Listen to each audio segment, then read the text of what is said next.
wangu Yongo. Hivi Pembe bado amelala?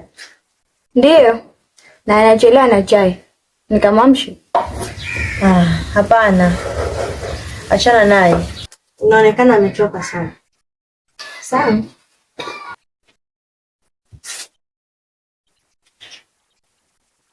Mama, si Yongo yule?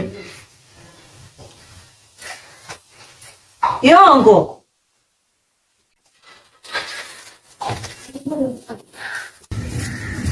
Pembe, Yongo amefanya.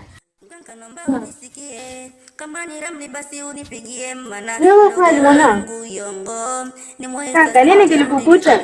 Pole baba. ni mwezi sasa onekani geto.